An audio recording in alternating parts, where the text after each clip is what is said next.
what like the new world has to offer, like technology and all that, and you start going back to reading the Bible, that's when I think that you get the most intimate relationship with God, because it encourages you.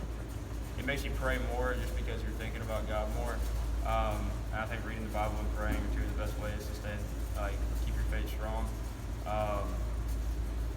One thing I've read a lot about is there's less and less, a smaller percentage of Christians in the world today.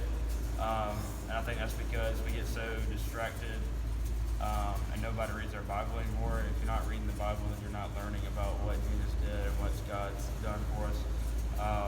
So I think that technology has played a huge role just as a distraction from more people coming to Christ.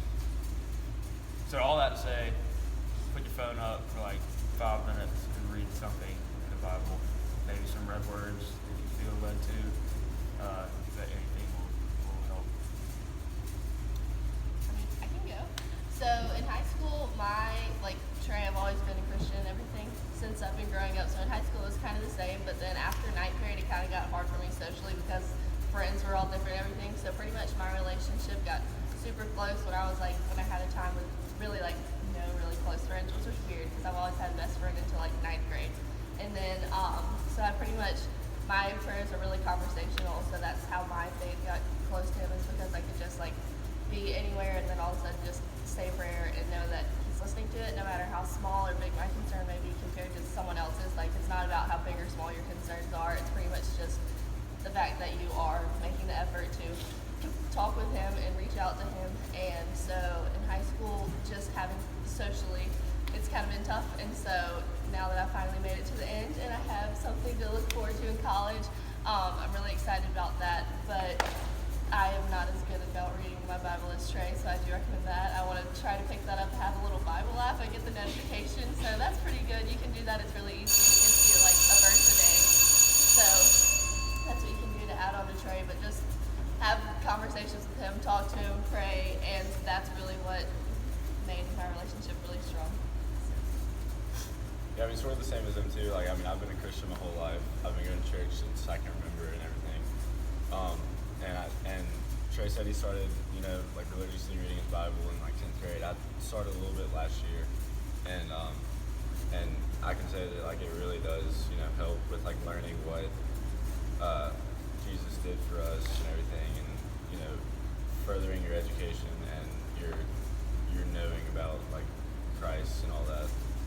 And it can help you through harder times, and I hope, and I want to to continue doing that through the rest of this year and next year and everything. It's kind of, it's just, I don't know. Yeah, I guess it's a goal. Important. Yeah. There we go. Yeah, sure. I would encourage everybody, not just when you're going to college, but I'm fortunate enough to room with 2 people that I know, or 3 people that I know are Christians, and so it won't be awkward in my room. But I would encourage everybody to start sharing their faith with people they're not sure about whether or not they're Christians, because everybody here is going to go to college. Everybody in the history of the Bay has at least been admitted to college. So when you do go off, there's going to be a lot of people who don't believe in Jesus, and there's going to be a lot of professors who don't either, and they're going to try to bring you into their despair with them. So I would get used to sharing your faith with all different types of people. And that way when you're off in college, you're more prepared to hear that, and you're more prepared to share the gospel, which is what we're called to do. One thing I heard when I was in 8th grade was this guy, and he was talking, and I've used this analogy before. I don't know if it was at an FCA thing, but sharing the gospel is called evangelizing. And when you're doing that, it's not your job to bring that person to Christ right then. It's your job to just put the message on their minds. And it's kind of like a UPS guy. He doesn't, or an Amazon, what's it called, Zap girls, help me, Zappos.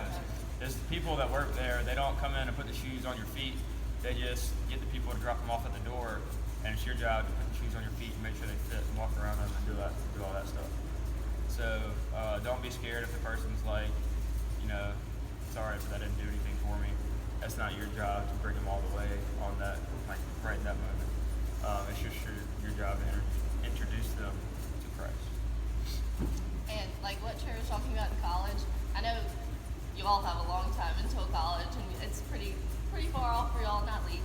But so for college, I'm going to a liberal arts college, and it's going to be a really small college, and I'm definitely going to be in minority, especially with professors and everything. So I like here, we've pretty much had a platform and kind of been on a platform, and it's easy to talk to the people in Montgomery Academy, which is a little close-knit community. And my college, like, it's not going to be that big, but also I will have to find some sort of platform to be able to talk to people about it, to be able to like spread God's love to the people who haven't had an open mind to it or anything, because it is going to be a big obstacle, and that's something that I've kind of prepared myself for, because like it's something that I haven't really had to face before, is someone saying just like no outright he doesn't exist, it, like nothing at all exists. And that's something that I'm kind of worried about for college, so it's kind of worried, but I will